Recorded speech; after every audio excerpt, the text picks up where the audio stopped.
Golden Spiral Media presents The Blacklist Exposed.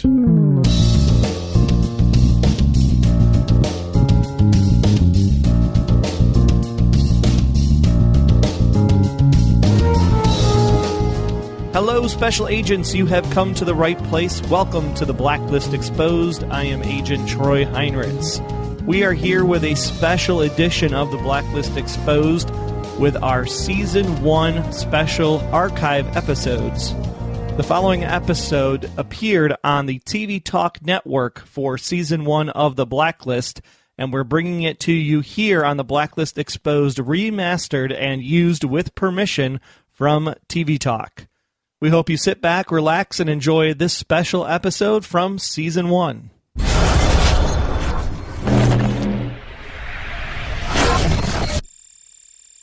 You're tuned in to TV Talk, The Blacklist.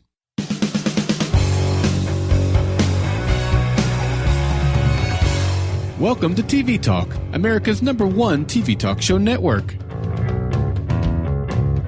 And now it's time for TV Talk, The Blacklist.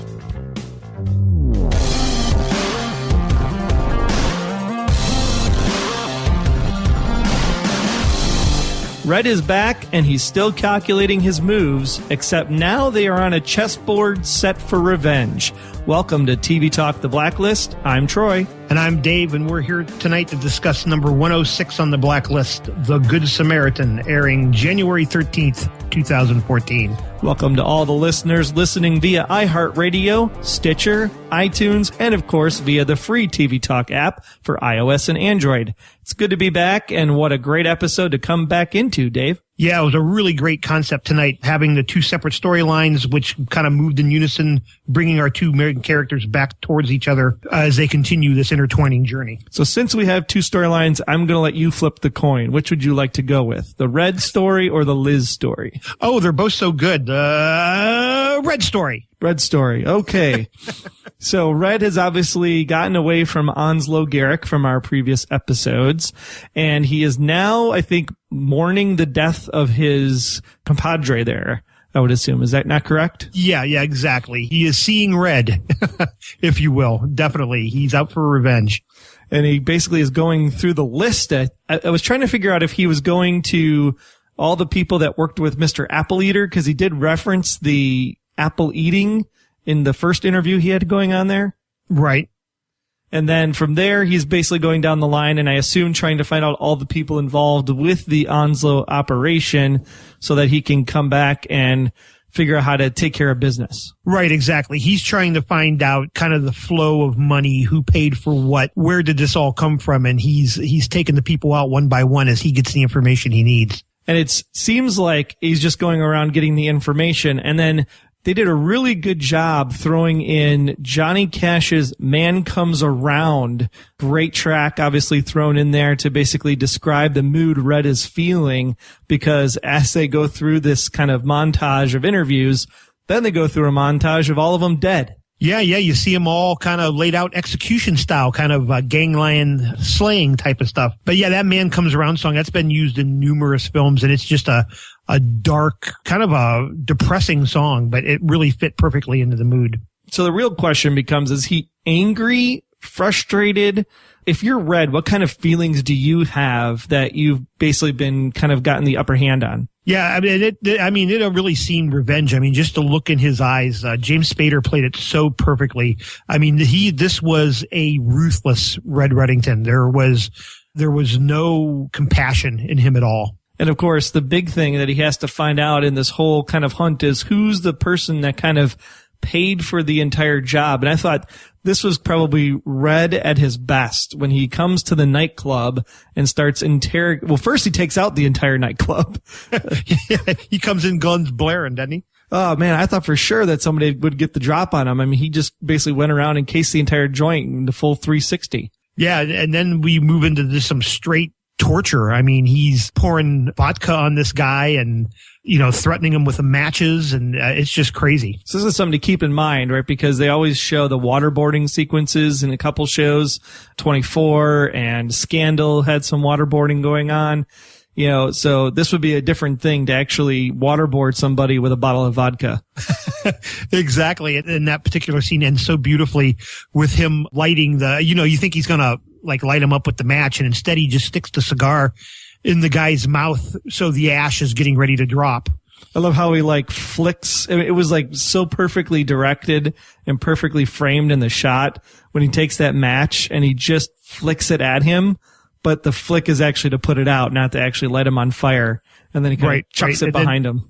Yeah, it's beautiful. And then we just get as the ash is getting longer and longer, and it's going to fall, and it's just like this elongated scene, the cigar in this guy's mouth. And then Red just goes, I can't stand the suspense, and blows him away. It's just, it's just killer. Unreal. I mean, it's like this guy is so twisted at the end of the day because he basically has had everything ripped away from him that he won't even sit there and let the fun happen, right? Because you would assume that the ash falling onto the vodka would be better because you'd have that slow torture, slow burning to death kind of feeling as if, the kind of feeling that Red had while being trapped in the box. So why does Red jump to the gun bullet is the question.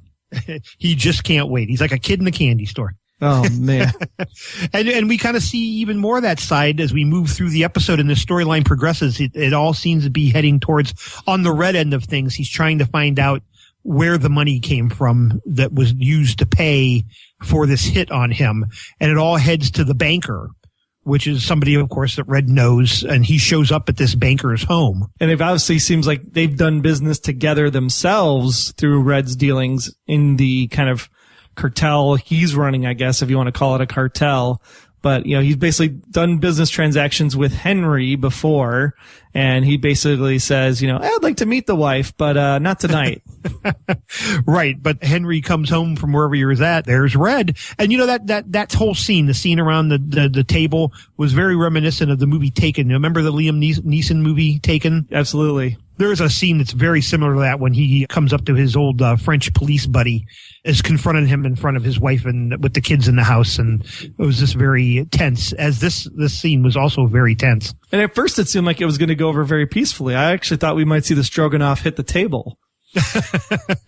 Instead, we get the wife in the closet. Yeah, they're having a conversation, and through the course of the conversation, I don't know how they jumped to where they did in the conversation, because it seemed like they hadn't even introduced names or anything, and he just starts talking about the dealings and who paid for this Henry. Come on, give me the information. He just kind of whips the gun out at the table. But he kind of set the stage for that when he first comes in. When Henry walks into the room and he realizes that Henry's there, they kind of come up and do one of those man hugs, oh, good to see you. And he whispers in Henry's ear, I know what you've done. Yeah, exactly. So he's just basically, I'm in control of this situation. Don't do anything stupid. Right. But of course, it all goes south in quickly, and guns are flaring and people are locked in closets, but Red gets what he came for. Right. A man by the name of Newton Phillips, which I had to play a couple times because I didn't quite catch the Newton part. So I was glad that it was actually Newton Phillips at the end of the episode, because I was like, I thought he said Newton. I was pretty sure he said Newton. It seems to be I've noticed this a couple times in the Blacklist, when there's very important information, for some reason they film it in such a way that it's really difficult for you to hear what the name or what it's all about. I don't know if you picked up on that at all too, Dave. Yeah, they do. They do. There's a couple little things like that they do. That's one of those things, and their ability to be able to quickly put together tons of information and go right where they need to be at exactly the right time. They did that again when we discussed the Lizzie storyline. They kind of had a moment of that. Not as bad as in other episodes, but again, by having 2 to 3 little pieces of information, they're able to figure the entire thing out in 30 seconds. I did like the fact when it was Janice, when they put Janice in the closet. That's it. And then he sits there, he's like, I'm going to have to shoot the door, and I don't know what I'm going to hit on the other side. Exactly. Red's he's got a way with words, doesn't he? Oh my gosh. Especially when he was sitting there and he said, Henry, you have to give me a name or I'm going to put you in the back of my trunk. I'm going to fly you to Papua New Guinea and put your head on a pole. Just so poetic. This nice gentleman, right? This businessman, but yet also a ruthless killer. Yeah, we definitely seen the thug side of Red in this episode. So he gets the name, and then basically now he knows that he has to figure out how to go ahead and get in contact with this Newton Phillips. And we kind of bring the two storylines together in a little bit of the way, because our folks back at the post office are actually trying to get the mole figured out from who might have leaked this information. And it seems to be targeted on poor Aram for some strange reason. Yeah, things kind of seem to lead straight to him, almost too conveniently. And as we find out later in the episode, we find out why that is. The mole search is definitely on. And we basically find out that the mole is not Aram, it's actually Newton Phillips. And then because of that, Aram actually steals the money back in, almost 5 times worth, right? Because it was $250,000 and he ended up getting, what was it, $3 or $5 million? Yeah, I think it was $5 million. Yeah, and that was another great scene where, again, Red at his torturous best, he has that Aram at a table and he's like, I need the money transferred by the time I put this gun together or I'm going to empty the clip into your head. So needless to say, Aram is working very quickly. And the best thing about that scene was that he actually not only had to disassemble the gun and put it back together, but first he did have to actually unload the clip. So the unloading the clip actually had 2 meanings at that point. Yeah, exactly. So yeah, that was another great scene. And then, of course, Red finally takes the ashes of his partner in crime, dumps them into the water. Another great musical number here by Kevin Rudolph called In the City. The lyrics actually read something to the effect of, every day I'm a star in the city, walk the streets like a wanted man, all the time go my shine looking pretty, they all know who I am. So it basically, really great lyrics to basically describe Red, right? Because he is, the man that's wanted by everybody, loved by everybody, hated by everybody, but they all know that, who he is and how to get a hold of him if they need to, and kind of reminds us that Mr. Finch is always watching. Exactly. And do we think that Fitch and them knew that Newton was basically in on this? And was Newton part of this group then that Fitch was running? I guess is the kind of magic question of the episode that we don't quite know. Exactly. It's kind of the loose end, if you will. They hint at it, but we never actually get an answer. Yeah, he confronts Red and he's like, they were going to go after my family. I didn't know what else to do. So basically, I'm assuming that Newton gives up Red to Fitch, and then from there, we have to basically assume that he didn't mean to cause Red any harm, but he understands what he did. And so basically he gives himself up in the end and lets Red kill him. Yeah, and he asked, Red to take care. He said, my wife has no knowledge of any of this, and Red promises him that his family will never want for anything, and Red suffocates him. Yep, he seems to do that a lot, right? Suffocates him, suffocates Sam. He seems to do good with the suffocating part. Yeah. Always got a bag handy. And then, of course, he teams up, finds Lizzie in her apartment at the end. So let's rewind and go back to... We'll head back to the Lizzie side of the story this evening. Yeah, while all that's going on with Red, there's a whole other thing going on with Lizzie. Which is actually our main character of the evening. I believe he was number 106, the Good Samaritan. And, the actor playing him has come a long way since he was kind of the goofy teenager working at Target back from the movie, I believe it was Career Opportunities. So he's gone from a goofy kid to a complete psychopath. As this show has done, they draw very fantastic criminal elements. This guy is great. We actually meet him at a child's birthday party of all places. A mother is dropping off her son for a party, and he walks up to the mom and says, "Want some punch?" Says he's like one of the fathers for the kid at the party. And she drinks a little punch, and she heads out to her car and promptly passes out. Now, I have to admit, either I've been watching these shows for way too long, but when he handed her the cup, I was like, he's the punch. He's the guy. Don't drink the punch. Don't drink the punch. Stay away from that punch. So I was like, you wanted to give the poor guy a benefit of the doubt, but it was like, come on, that one's too easy. He's the killer. Yeah, exactly. And she finds out quickly because when she awakens, she is strapped to a table a la Dexter. Arms and legs confined, and this creepy dude is standing over her. It's not going to end well. What was really great, though, is that in that sequence, we're focused on the killer, the Good Samaritan. We're focused on him and his victim, and you don't really get to see much of the basement area that he's in, so you don't know where he's actually doing the work. And I thought that was a really great setup because the reveal later in the episode was just a little downright epic and also creepy at the same time because I never would have saw that coming. Yeah, exactly. The kill room is, if you will. And again, this was a very graphic scene because he describes to her what he's going to do. He's going to puncture her lung and it's going to fill with blood, and then he's going to break her clavicle, I believe he said, or something like that. And this all has meaning. We don't know it when we're watching it at the time, but there's a reason he's being so specific. The injuries that he's performing on her. But the interesting part of the whole episode is that even though Red is doing all this other stuff that we already talked about, he finds like 5 minutes out of his day to give Liz a call and say, you've had 7 of these cases now and you haven't been able to crack the code because you've been looking at it from the killer's side. Why don't you look at it from the victim's side? And that, of course, leads them to the understanding that the poor boy has been abused. Right, exactly. I mean, we discover that this is a case that Lizzie's kind of familiar with. She's familiar with these other cases, and that information that Red gives her kind of allows her to see it in a different light. Because the reason he's called the Good Samaritan is he doesn't really kill the people he gets. I mean, he does, but he always leaves them alive, and he always calls the paramedics, and gives them the opportunity to try to save the victim. They never do. Convenient how that is, right? It's like, yeah, we'll give you a chance, but you're just too late every single time. Just a little missed it by this much. So he's basically, targeting, the victim's, spouse, lover, mother, father, depending on the situation. And that's how they figure out that they need to think about finding people in hospitals that have checked in recently with potentially, broken bones or this sort of thing. And they take him down to a hospital as a registered nurse because he was the RN on duty every single time that there's been one of these cases. And then that leads them to the group, which then, of course, leads them to the next potential victim down in, of course, his childhood home.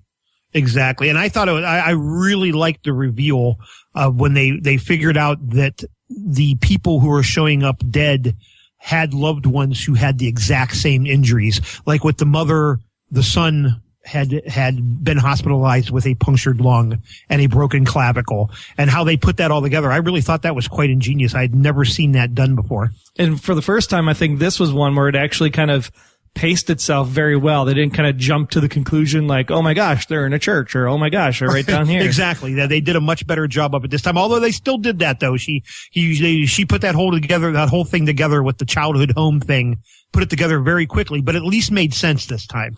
Well, when they figured they couldn't find him at the hospital and they couldn't find him at his last known address, then of course the next thing that jumped into my mind right away was, oh, he's at his mom's house.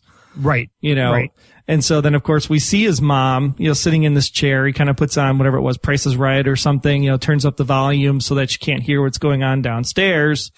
But then he brings her downstairs. And I thought that was the most classic stroke of serial killer tendency, right? Because here he's killing people that had it. We're not killing people, getting them close to death because, right, he wants to try to get them saved, but getting them close to death and making them feel the pain that they inflicted on their people, and then makes her watch so that she can understand what she did to him. Yeah, just the ultimate and creepy. It really is. And the way he's talking kind of in the third person to this victim who's strapped to the table, and he's just outlining all the horrendous things that his mother had done to him.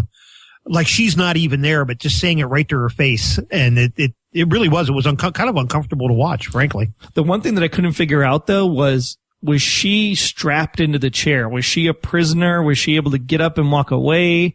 I kind of took it that she'd had a stroke or she was an invalid of some type because she was obviously older, but she didn't seem to be able to speak. Right. She was like present in the moment. She could see what was going on. It looked like she could feel what was going on because it looked like she was kind of crying there as she kind of watched the situation, but unable to do anything about it. As tends to happen in this series, Lizzie and the FBI show up in the nick of time. They are able to save his victim, but he does kill his mother before they kill him. No, the shot happened. She shot her before he actually got the blow down onto his mom. So I think they saved the mom as well. Oh, I see, and that's something I thought that he'd killed the mom. He was going to, because I thought that was the okay. That was right, that was a really great, interesting twist because he like turns around and says, yeah, you might be able to stop me, but not before I can kill the person that really needs to be, punished for this. And that's when he turns around and goes at her, and then boom, the gunshot goes off. Oh, okay. So he didn't kill the mother. I thought he did. Okay. Very good. So yeah, I mean, really, really great episode. But the one thing that kind of puzzled all of us happened right in the beginning of the episode, which is going to be our talkback question for this week, because obviously Tom and Liz still having some issues and some fallout. And here Tom is going to have a kind of getaway, if you will, to Lincoln, Nebraska for a job interview. Yeah, and this happened early, and it happened really, really quick. I mean, Liz just kind of walked into the room, and he's like, hey, I'm heading to Nebraska. And then he was gone, and that was it. Now, of course, we've seen Tom have job interviews before, specifically at the hotel, which, of course, was then fabricated and set up by Red all along. So our talkback question is Tom really on a job interview in Lincoln, Nebraska? No. No.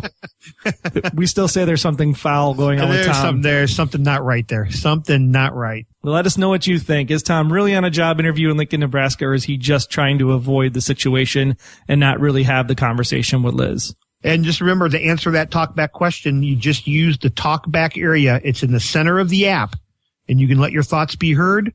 Not for this question, but any thought you might have on tonight's episode of The Blacklist. Yeah, we want to remind you, too, that the show's not quite done yet. The talkback clips are coming up next, but you need the TV Talk app in order to hear them, because without those clips, you're missing out about half the show. So head on over to tvtalkapp.com to get the full TV Talk experience for iOS and Android. And also, don't forget to head on over to tvtalk.com/win. And there you can enter for the weekly prize drawing, as well as share with all your friends on Twitter and Facebook that you've been listening to us here on TV Talk The Blacklist. We hope you join us again next time as we continue the journey with The Alchemist next week. Until then, I'm Troy. And I'm Dave, and I'm keeping my head off that pole in Papua New Guinea, and I am most definitely keeping off The Blacklist. And now it's time for this week's Talkback Clips.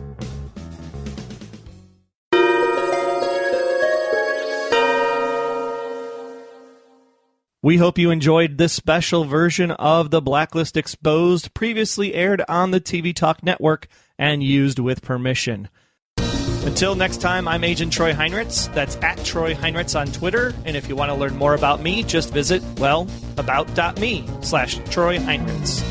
And I'm Agent Aram Peterson. You can hear me talking about movies and TV on the Hollywood Outsider podcast, as well as Remake This Movie Right. We are available at thehollywoodoutsiders.com or on Twitter at H_outsider. Be sure to subscribe, download the app, submit your feedback, but most importantly, keep yourself off of The Blacklist.